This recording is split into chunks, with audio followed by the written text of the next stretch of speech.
Hello बच्चों, कैसे हैं आप सभी। मैं विपुल आप सभी का स्वागत करता हूं आज के इस वीडियो के अंदर। बच्चों, जैसा कि हमारा ये आधुनिक भारत का सेशन चल रहा था और इसमें हम राष्ट्रीय आंदोलन पढ़ रहे थे।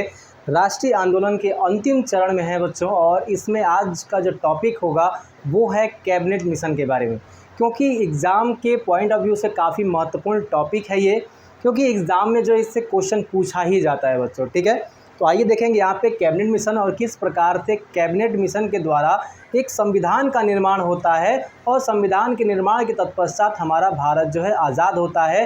ब्रिटिश हुकूमत से हमें आज़ादी मिलती है बच्चों। ठीक है ना। आइए देखते हैं यहाँ पे, चूँकि कैबिनेट मिशन, अब याद रखिएगा इसके कुछ कारण थे बच्चों। ठीक है ना।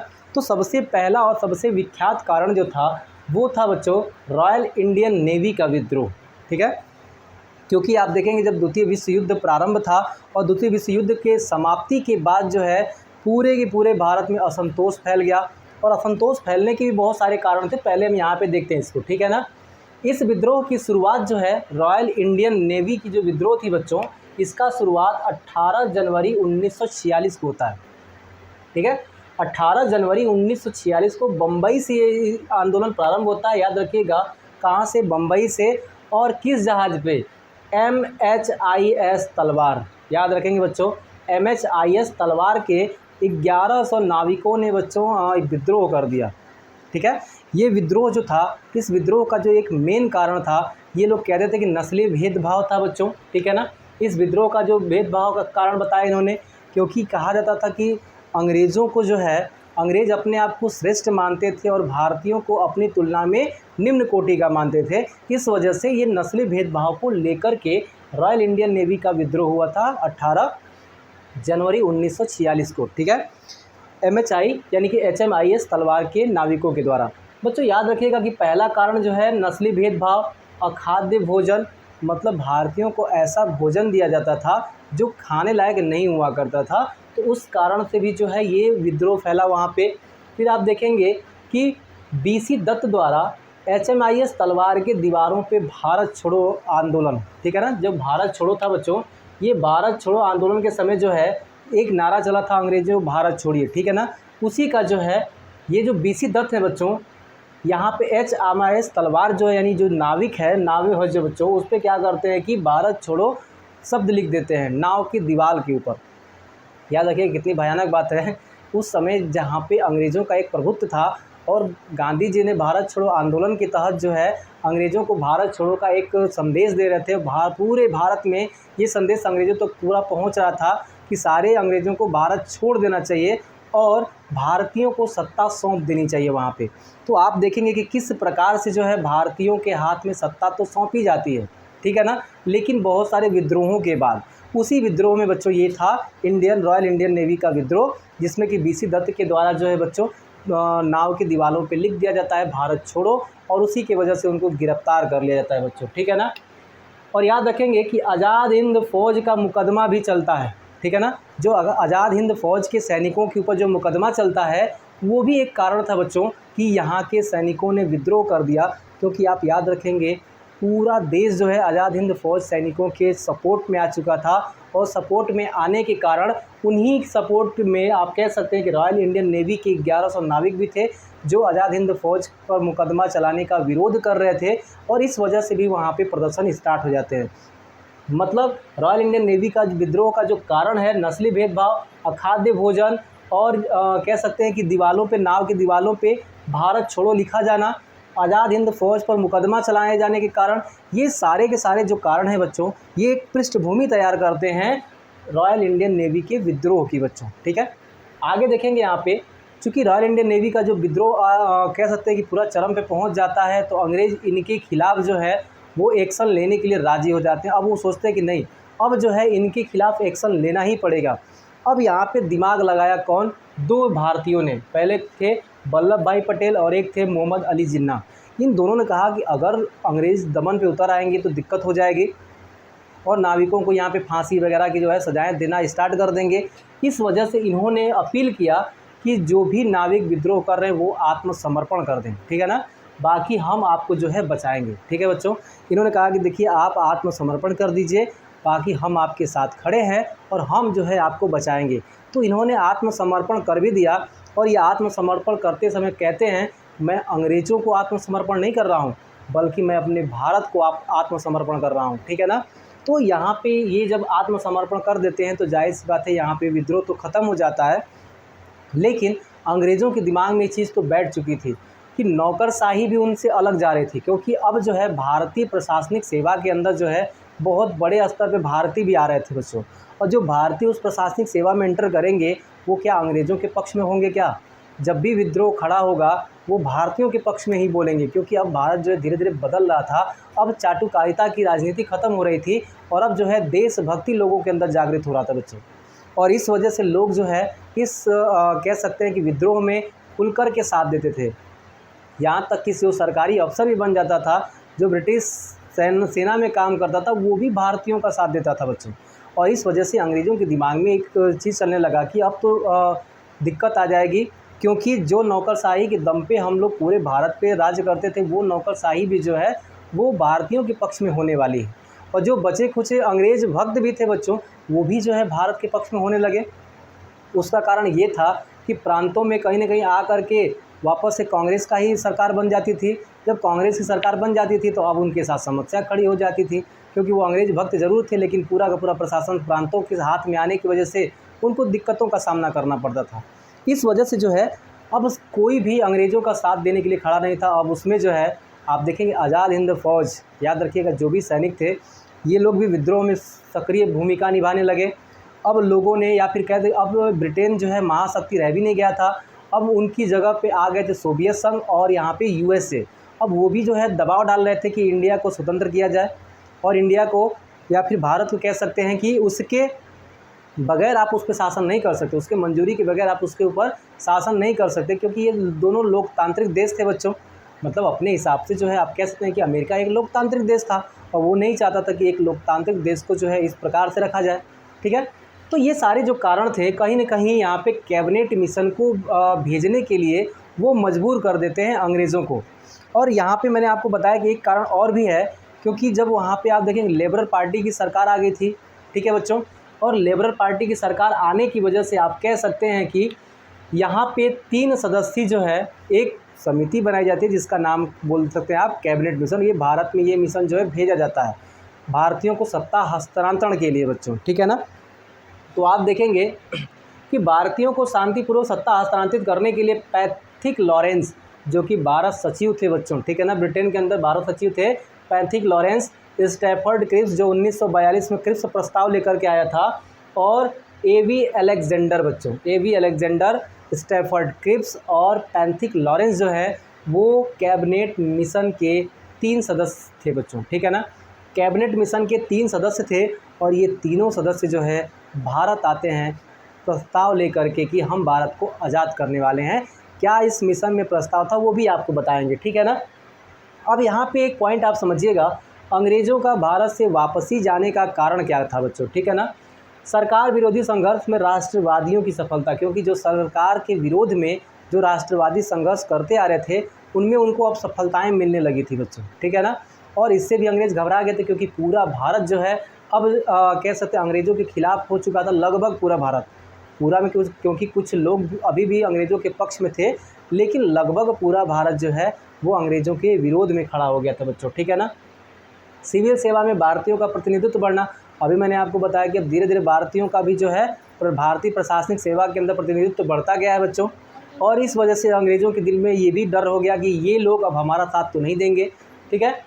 अब भारतीयों में जुझारूपन की प्रवृत्ति का आ जाना, अब यहाँ पे भारतीय जो है ना कोई भी दमन की कार्रवाई अगर आप करेंगे वो जुझारूपन आकर के वो अंग्रेज़ों से लड़ते थे, पूरे आंदोलन में जो है वो सक्रिय भूमिका निभाते थे। और इस जुझारूपन को देख करके अंग्रेज़ घबरा गए बच्चों और उन्होंने जाने का फ़ैसला लिया। फिर देखेंगे आज़ाद हिंद फ़ौज का पूरे भारतवासियों द्वारा सहयोग किया जाना, क्योंकि जब आज़ाद हिंद फ़ौज पर मुकदमा चलाया जा रहा था, अंग्रेज़ों का मानना था कि एक पक्ष जो होगा वो हमारे पक्ष में रहेगा, जो दूसरा पक्ष होगा उसको हम दमन के सहारे निपटा देंगे। लेकिन ऐसा नहीं होता है। जो पक्ष इनके साथ खड़ा था वो पक्ष भी यहाँ पे आकर के भारतीयों का साथ देता है और यहाँ पे आज़ाद हिंद फ़ौज का साथ दे करके उसके मुकदमा चलाने का विरोध करता है बच्चों। ठीक है। फिर अगला पॉइंट आप देखेंगे भारत व ब्रिटेन के संबंधों को अच्छा बनाने का केवल एकमात्र उपाय यही था बच्चों, ठीक है ना। भारत देखिए, ब्रिटेन अगर लात मार के भगाया जाता बाहर बच्चों, तो भारत और ब्रिटेन के बीच संबंध अच्छे नहीं होते। अब आप सोच रहे होंगे कि संबंध अच्छा क्यों बनाना चाहता था जब छोड़ के ये जा रहा है, क्योंकि कह सकते हैं कि ब्रिटेन के पास बहुत बड़ी ज़मीन तो है नहीं, संसाधन कहाँ से लाएगा। जो कि औद्योगिक क्रांति वो ला चुका था अपने यहाँ, उस औद्योगिक क्रांति को आगे बढ़ाने के लिए, उसका विकास करने के लिए चाहिए आधारभूत संरचना, चाहिए आधारभूत साधन बच्चों, ठीक है ना। और वो संसाधन जो है कहाँ से आता था, भारत से, क्योंकि खनिज है, कपास है, ये सारे चीज़ जो है, अनाज है, वो सारी चीज़ जो है भारत से ही उपलब्ध होते थे, है ना। अगर भारत देना बंद कर देता तो आज भी बहुत सारे देशों को भारत अगर बहुत कुछ देना बंद कर दे तो दिक्कतें आ जाएगी उन देशों के ऊपर बच्चों, ठीक है। अब ज़रा ध्यान दीजिएगा कि जो कैबिनेट मिशन है वो 24 मार्च 1946 को जो है दिल्ली पहुंच जाता है। कब? 24 मार्च 1946 को दिल्ली में पहुंचता है कैबिनेट मिशन बच्चों, ठीक है। अब देखिएगा उद्देश्य क्या था कैबिनेट मिशन का, अंतरिम सरकार और नए संविधान का निर्माण। जब तक नया संविधान नहीं बन जाएगा तब तक जो है पूरा, कह सकते हैं कि पूरा का पूरा जो सरकार होगी वो अंतरिम सरकार के रूप में काम करेगी, क्योंकि अंग्रेज़ तो सत्ता हटा लेंगे अपना, वो तो अब चले जाएंगे छोड़ करके। तो अब जो है प्रशासन किसको सौंप देंगे, भारतीयों को सौंप देंगे, लेकिन बिना किसी संविधान के वो कैसे चलाएंगे उस प्रशासन को, ठीक है ना। ये कहा गया देखो, जब हम सत्ता आपको सौंप देंगे तो आपको जो है एक अंतरिम सरकार गठन करेंगे, और उस अंतरिम सरकार को आप जो है भारत शासन अधिनियम 1935 के द्वारा आप उसको इम्प्लीमेंट करेंगे, मतलब उसको आप चलाएंगे, ठीक है। जब संविधान बन जाएगा तो आप एक नया चुनाव कराएंगे, नए चुनाव कराने से जो पार्टी चुनकर आएगी बहुमत में, वो जो है अब सत्ता पे राज करेगी, ठीक है बच्चों। तो यहाँ पे इसका उद्देश्य आप समझ जाएंगे, अंतरिम सरकार और नए संविधान का निर्माण है बच्चों, ठीक है। आगे चलेंगे, कैबिनेट मिशन योजना के मुख्य बिंदु क्या क्या थे। तो कैबिनेट मिशन योजना के जो यहाँ पे मैंने 8 पॉइंट लिखा है बच्चों, बहुत ही इंपॉर्टेंट है एग्जाम के पॉइंट ऑफ व्यू से, ठीक है ना। पाकिस्तान के गठन की मांग को अस्वीकार कर दिया गया, क्योंकि जब ये मिशन आता है बच्चों तो एक तरफ मुस्लिम लीग ये चिल्ला रहा था कि हमें अलग पाकिस्तान दो, अलग पाकिस्तान दो, लेकिन कैबिनेट मिशन में अलग पाकिस्तान की मांग को जो है नकार दिया गया, बिल्कुल नहीं मिलेगा तुमको अलग, ठीक है ना जी, रहना तो रहो नहीं तो भाग जाओ। देखो यहाँ पे फिर है, प्रांतीय विधानमंडलों का 3 समूहों में विभाजन कर दिया गया। जो उस समय प्रांतीय विधानमंडल थे उनको 3 समूहों में बांटा गया, समूह क, समूह ख और समूह ग में बांटा गया बच्चों, ठीक है ना। समूह क में आप कह सकते हैं कि हिंदू बहुसंख्यक प्रांत थे, और समूह ख ग में मुस्लिम बहुसंख्यक प्रांत थे बच्चों, ठीक है ना। ख में वो प्रांत थे बच्चों जिसमें पूरी तरह से मुस्लिम बहुसंख्यक थे, लेकिन ग में वो प्रांत थे जहाँ पे मुस्लिम भी थे बच्चों और वहाँ पे बराबर हिंदू भी हैं। उनके लिए आप कह सकते हैं कि उन प्रांतों में भी मुसलमानों के लिए एक सीटों का आरक्षित किया जाना, ठीक है बच्चों। फिर आगे देखेंगे तीसरा पॉइंट कि कार्यपालिका और व्यवस्थापिका का 3 स्तर था बच्चों, ठीक है। आज भी 3 स्तर है कार्यपालिका और व्यवस्थापिका का, ठीक है। आज के 3 स्तर में केंद्र है, राज्य है, स्थानीय प्रशासन है बच्चों, ठीक है। तो उस समय में भी वही था, केंद्रीय, प्रांतीय व समूह स्तरों में विभाजन, ठीक है बच्चों। आज जो है समूह स्तर की जगह पे क्या है, पंचायती राज व्यवस्था जैसे जानते हैं बच्चों, ठीक है ना, स्थानीय प्रशासन। तो आप कहेंगे कार्यपालिका और व्यवस्थापिका को 3 भाग में बांटा गया, और 3 भाग में कौन कौन सा था, केंद्रीय, प्रांतीय व समूह स्तरों में विभाजन। आगे देखेंगे, संविधान सभा का निर्वाचन प्रांतीय विधानमंडलों के द्वारा, याद रखिएगा, जो संविधान सभा में सदस्य चुन करके जाने वाले थे वो प्रांतों के विधानमंडल से चुन के जाएंगे, और जब वो प्रांतों के विधानमंडल से चुने जाएंगे यानी कि वो अप्रत्यक्ष रूप से चुने जा रहे हैं, जनता के द्वारा नहीं चुने जा रहे हैं। तो संविधान सभा का जो चुनाव हुआ था किस प्रकार से हुआ था, तो अप्रत्यक्ष प्रणाली से हुआ था, मतलब जनता ने नहीं चुना था बल्कि प्रांतीय विधानसभा के सदस्यों ने उनको चुना था बच्चों, ठीक है ना। और जो यहाँ पे कहेंगे कि देसी रियासतों से गए थे वो वहाँ के राजा के द्वारा मनोनीत थे, है ना। दूसरी चीज़, एक जो सदस्य था वो 10 लाख जनसंख्या का प्रतिनिधित्व कर रहा था। ये भी क्वेश्चन पूछेगा कि संविधान सभा का एक सदस्य कितने जनसंख्या का प्रतिनिधित्व कर रहा था, तो 10 लाख जनसंख्या का प्रतिनिधित्व कर रहा था बच्चों, ठीक है, याद रखेंगे इस बात को। और यहाँ पे जो चुनाव की प्रणाली थी बच्चों वो था अनुपातिक प्रतिनिधित्व प्रणाली, यानी कि प्रांतीय विधानमंडल के द्वारा जब ये चुनते थे तो प्रांतीय विधानमंडल में जो चुनाव की प्रक्रिया थी वो थी अनुपातिक प्रतिनिधित्व प्रणाली। जब आपको मैं राज्य व्यवस्था पढ़ाऊँगा तो उसमें इस चीज़ों को समझाऊँगा बच्चों, ठीक है ना। आगे देखते हैं यहाँ पे, चूँकि इस पूरे संविधान सभा में जो है कैबिनेट मिशन के द्वारा 89 बच्चों, ठीक है, याद रखिएगा ये डेटा। कैबिनेट मिशन ने संविधान सभा में सदस्यों की संख्या 389 तय किया था यहाँ पे, और 389 में जो 292 थे वो भारतीय प्रांतों से थे, 4 जो है मुख्य आयुक्तों के प्रांत से थे, और 93 जो है बच्चों वो देसी रियासतों से थे बच्चों, ठीक है। संविधान सभा में देसी रियासत से कितने थे, तो 93 थे बच्चों, ठीक है। आगे देखेंगे यहाँ पे कह रहा प्रत्येक प्रांत को पृथक कार्यपालिका व व्यवस्थापिका बनाने का जो है अधिकार था। यहाँ देखिए सबसे कह सकते हैं ना, सबसे जो है खतरनाक पॉइंट यहीं पे था। यहाँ पे कह रहा है कि प्रत्येक प्रांत को पृथक कार्यपालिका व व्यवस्थापिका बनाने का अधिकार है। आज भी तो है, आज भी तो है पृथक कार्यपालिका हमारी किसी भी प्रांत की क्या है, पृथक कार्यपालिका। एक विधानमंडल है, वो विधानमंडल क्या है, अपना काम करती है, अपने प्रदेश का काम करती है, अपनी व्यवस्थापिका होती है बच्चों, ठीक है ना। फिर आगे देखेंगे कि 552 रियासतों का भविष्य रियासतों पर ही निर्भर रहेगा। याद देखिएगा यहाँ पे बच्चों, क्या जो 552 रियासतें थी इनका जो भविष्य है ना वो रियासतों पर ही था, मतलब वो सम्मिलित हो भी सकते हैं और नहीं भी हो सकते हैं। ये तो खतरनाक बात थी बच्चों कि कोई देसी रियासत भारतीय संघ के बीच में आएगा, लेकिन अब उसकी मर्जी है कि वो भारतीय संघ में सम्मिलित हो या न हो। तो यानी कि संविधान सभा में ये भाग लेंगे कि नहीं लेंगे, ये इनके ऊपर जो है डिपेंडेंट था बच्चों, ठीक है ना। आगे सभी दलों की सहायता से अंतरिम सरकार का गठन होगा, क्योंकि जब तक संविधान निर्माण नहीं होगा सभी दल मिल करके क्या करेंगे, एक अंतरिम सरकार बनाएंगे और भारत शासन अधिनियम 1935 के तहत उसका संचालन करेंगे बच्चों, ठीक है। फिर यहाँ पे देखिए कहा जा रहा है कि ब्रिटिश भारत व देसी रियासतों को मिला करके एक परिसंघ का निर्माण किया गया।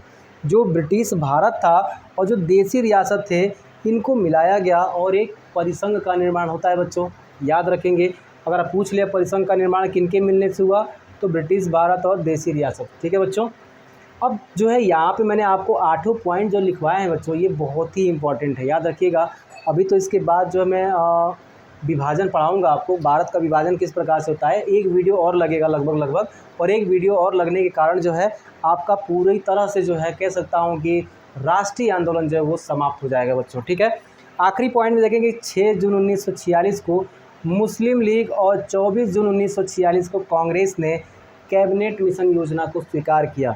तो क्वेश्चन पूछा जा सकता है कि मुस्लिम लीग ने कैबिनेट मिशन योजना को स्वीकार कब किया, 6 जून 1946 को, ठीक है ना। और 24 जून 1946 को कांग्रेस ने कैबिनेट मिशन योजना को स्वीकार कर लिया बच्चों, ठीक है। तो यहाँ पे आप देखेंगे कि किस प्रकार से जो है कैबिनेट मिशन आता है, जो भी उसके इम्पोर्टेंट पॉइंट थे वो हमने देखा। अंग्रेज़ भारत छोड़ के क्यों जा रहे हैं वो भी कारण देख लिया हमने बच्चों। रॉयल इंडियन नेवी का जो विद्रोह होता है वो भी हमने देख लिया बच्चों, ठीक है। तो आज का ये सेशन कैसा लगा है कमेंट करके ज़रूर बताइएगा बच्चों।